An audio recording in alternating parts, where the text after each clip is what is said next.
걱정이 많아서 걱정 많은 유전자 같은 거 좀 줄일 수 있으면 좋을 것 같아요. 뜨거운 논란의 중심에 있는 GMO. 과연 GMO는 인류의 미래를 밝히는 혁신일까요? 아니면 예측할 수 없는 위험을 가져올 요소일까요? 바로 그 궁금증을 GMO 인사이트에서 살펴보도록 하겠습니다. 많은 궁금증이 있으실 텐데요. 저는 오늘 GMO 인사이트의 진행을 맡은 진행자 소슬지고요. 그 궁금증을 해결할 GMO 인싸를 오늘도 한번 초대를 해봤습니다. 자리로 모셔보도록 할게요. 안녕하세요. 안녕하세요. 네, 먼저 자기소개 부탁드립니다. 네, 저는 진코의 대표이사를 맡고 있는 김용선입니다. 저희 진코라는 회사는 초소형 유전자 가위를 기술을 기반으로 다양한 유전 질환에 대한 유전자 치료제를 개발하고 있는 회사가 되겠습니다. 아, 박사님, 저는 사실 약간 지금 연예인을 보는 기분이에요. 아이고, 제가 안 그래도 그 타 방송사에서 그 국가대표라는 네, 곳에서 박사님이 방송하신 거를 봤거든요. 네, 굉장히 또 말씀도 잘해주셔가지고. 아이고 감사합니다. 오늘 얘기해 볼 주제가 바로 이제 우리 박사님이 지금 계속해서 개발하고 계시는 유전자 가위 기술에 대한 얘기를 좀 네. 나눠보려고 하는데, 저희 지금 뒤에 이렇게 키워드가 나와 있거든요. 네, 어떤 게 좀 눈에 띄시나요? 네, 뭐 카스9이라는 키워드도 보이고요. 네. 근데 저는 이거 좀 궁금해요. 돼지의 신장 이식? 이게 약간 진짜 실제로 돼지에서 사람한테 뭔가 이식을 한다는 건가? 이런 궁금증도 좀 생기고요. 그래서 저희 첫 번째 키워드를 바로 한번 만나보도록 하겠습니다. 사실은 특정 장기가 이제 손상을 입어가지고 재생불능인 환자들이 있죠. 네, 대표적인 게 이제 심장인 경우도 있고요, 간인 경우도 있고요. 그 중에 많은 경우가 이제 신장. 신장. 네, 신장은 이제 우리 혈액에 있는 노폐물을 걸러내고 그걸 이제 소변으로 배출하게 하는 그런 필터와 같은 네. 장기잖아요. 근데 이제 신장암에 걸린 환자들도 사실은 신장이 망가지지만 당뇨병에 걸리신 분, 거기다 또 고혈압까지 있으신 분들은 신장이 많이 망가지시거든요.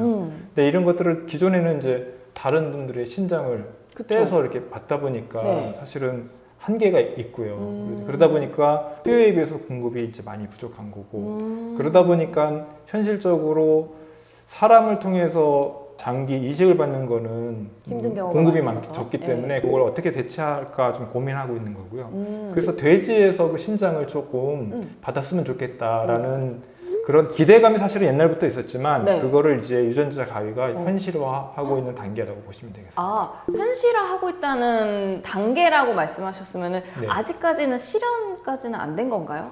시도를 해봤죠. 아. 네, 그래서 얼마 전에 미국에 네. 이분도 고혈압과 그다음에 당뇨병이 있었어요. 그래서 이제 결국은 이제 신장이 기능을 상실했고요.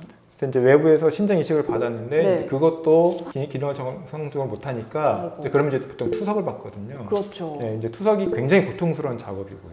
그래서 이분이 용기를 냈어요. 내가 돼지의 신장을 한번 이식해 보겠다라고 해서 용기를 내서 이제 시행을 했고요. 네. 근데 일반적인 돼지의 신장을 사람에게 이식하면 당연한 그쵸. 문제가 있겠죠. 네네. 그래서 그런 문제를 유전자 가위가 해결하려고 노력을 했고요. 오. 그래서 그 유전자 가위로 편집된 돼지로부터 이제 신장을 떼서 이제 이식을 받은 거죠. 성공했나요? 절반을 성공을 했습니다. 절반 성공은 어떤 의미일까요? 일단은 영어 표현으로 핑크업. 핑크업? 예, 빨간색이 돌아왔다. 아, 그러니까 혈액이 쫙 돌았다. 아. 그러면서 2개월간 투석 없이 살다가 이제 돌아가셨습니다. 그래도 유지를 하셨다가 네, 돌아가셨다라고 말씀을 해주셨는데, 만약에 이게 완벽하게 막 좋은 결과를 가지고 왔고, 그리고 만약에 앞으로도 지속 가능한 기술이라고 한다면, 좀 또 고민이 되는 부분들이 좀 있었을 것 같아요. 네. 네. 근데 지금 돌아가신 원인에 대한 좀 조사 중에 있지만 이게 면역 거부 반응으로 인해서 돌아가신 것 같지는 않다는 게 지금 현재의 지금 결론인 것 같습니다. 그러니까 이분이 워낙 뭐 당뇨병도 있고 고혈압도 있었으니까 네. 다양한 질환이 겹쳤기 때문에 이제 돌아가셨을 거라고 생각이 되고 아니면 그 두 가지 이제 이유들이 같이 중복이 돼서 나타날 수도 있을 것 같은데 이제 잠깐 아까 앞단으로 돌아가서 말씀을 드리면 이제 이 돼지를 어떻게 유전자 편집을 했냐면요. 네. 일단 우리 혈액형 아시죠? 네, 알죠. 혈액형이 다르면 이제 서로 네. 내드 반응이 일어나니까 이제 수혈할 때 그 혈액형을 따지잖아요. 네. 그게 이제 당 때문에 그렇거든요. 사람과 사람 간에 당이 다르면 그게 이제 거부 반응을 일으켜요. 네.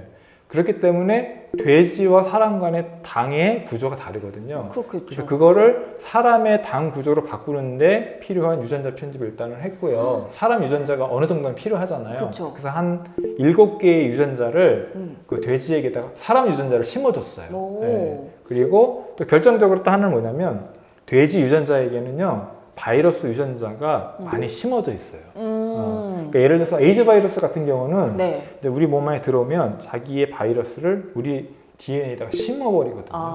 네. 사실은 우리 몸 안에 이 바이러스가 심어놓은 흔적들이 굉장히 많아요. 그렇겠죠. 네. 네. 그래서 진화론적으로 그 과정 속에서 우리가 진화가 된 거거든요. 그쵸. 네. 돼지에도 돼지의 레트로 바이러스가 아마 그 어떤 조상의 돼지 바이러스가 감염이 돼서 그 이후부터 그 바이러스의 DNA가 곳곳에 숨어 있어요. 그래서 돼지 신장을 이식받으면 그 바이러스가 사람에게 전달될 가능성이 있기 때문에 그 심겨져 있는 그 레트로 바이러스 유전자를 네. 다 제거하는 작업을 거쳤거든요. 그래서 안전성과 면역 거부 반응성 이런 것들을 조금 유전자 가위로 잘 다듬어 놓은 돼지로부터 신장을 분리해서 만들었기 때문에 네. 일반적인 그냥 일반 돼지로부터 받는 것보다 좀 더 안전하고 기능이 강화된 사람하고 가까운 그런 신장이 될 것이다 라고 이제 기대감을 해서 이식을 했던 거고요. 네. 다만 이분이 이제 2달 만에 돌아가셨다는 것은 네. 더 우리가 개선해야 될 점. 아까 인간 유전자를 한 7개 정도 네. 더 심었다 그랬는데 그렇죠. 추가적으로 심어야 될지 어떤 중요한 유전자를 우리가 빼뜨린 건 아닌지 이런 거에 대한 추가적인 노력은 좀 필요할 것 같고요.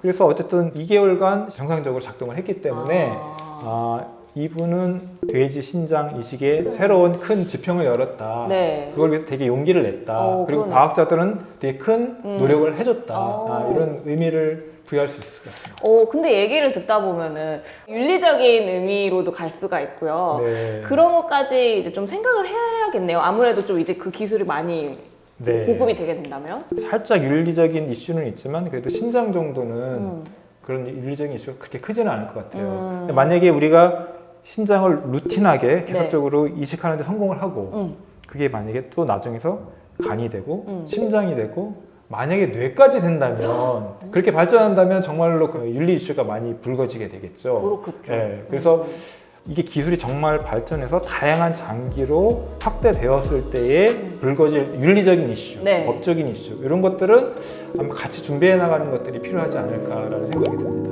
네.